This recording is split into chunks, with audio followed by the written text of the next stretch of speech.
Michael, desperately disappointing for a big crowd, and you and Jamie will be hurting very much after this. I was waiting for the phone. Yeah, sorry. Yeah, no, look, I know I can laugh about it now, but yeah, no, it's embarrassing. It's nothing to what the club's about. They don't wear the badge with any pride, any passion. There's no desire, there's no care. I don't think they've been looking after themselves fitness-wise. I think they've been in a very, very powerful position the last couple of years, and they're abusing the fact of the club. And to be honest, it's disgusting. I'm not happy one bit. I will always protect players. I will always do what I believe is right, but I'll always tell them the truth. And they let themselves down. They were a disgrace today. Disgrace. Jamie, it's got to be repaired somehow. You've just come back to the club. You know what the size of the problem is, and you've got to somehow repair this.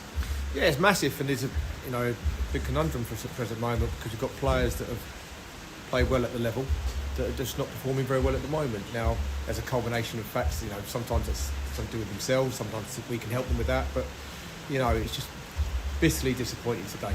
We talked about it a little bit. We played Hastings there. We wanted to be a bit exciting from there. I think we've given goals away. Fair play to Chichester. I thought they were a better team by far. Yeah. And that's great for them, but that's really disappointing for us to see how far we've fallen. And I've said to the players in there a little bit. I said, unfortunately, we know what we need, and talk is cheap. We'll have to let our actions do the talking nowadays, and we'll have to get people in there because we're bottom of the league. And facts don't lie.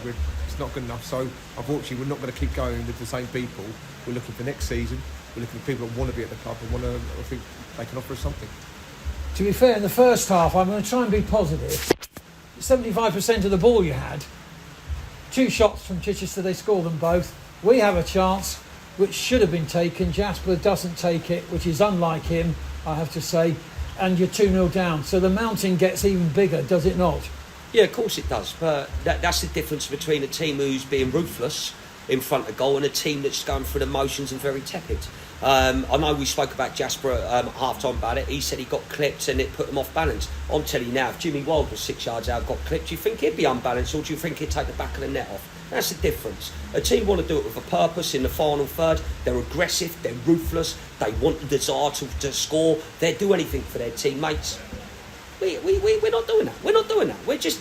No, everything about it at the moment is half-hearted. And I'm sorry, I'm not coming here to do a half-hearted job. If they want to do a half-hearted job, Jack Pearce has got my number, he better sack me down, because it's not happening. I'm not allowing that again. I know this man's not neither.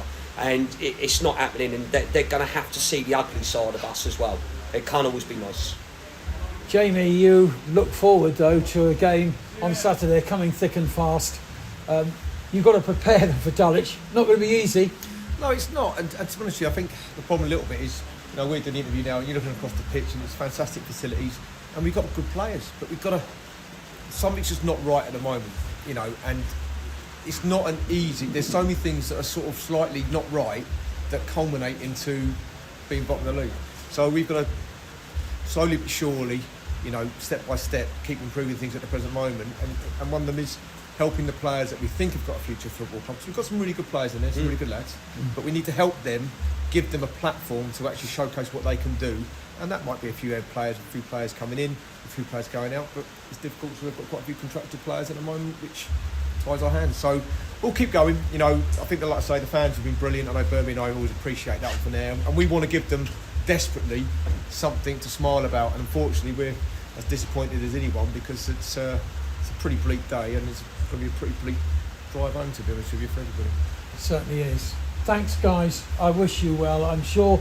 Just one final question. Are there the players out there that you can get, Birmingham, to change things around if you want to? There is, but it's not short term, because who at Christmas time is going to release their better players to a team that's rock bottom at the moment, with morale being that low? So everything we know, listen, we're not naive, we're not stupid.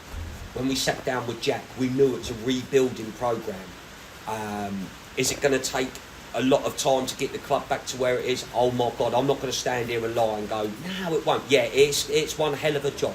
Off the pitch, on the pitch, it's one hell of a job, and let's get that straight. But from what we've got here with the fan support, everything like that, I can guarantee them now, and I know Jamie will, I won't stop trying. I won't stop trying getting this club back to where it needs to be and where it belongs. And if it means 75% of the changing room goes and we get in 75% that haven't got the ability but have got the heart and desire and want to listen and learn, sorry, they've got to go. Thanks. No worries. Very Thank you. honest.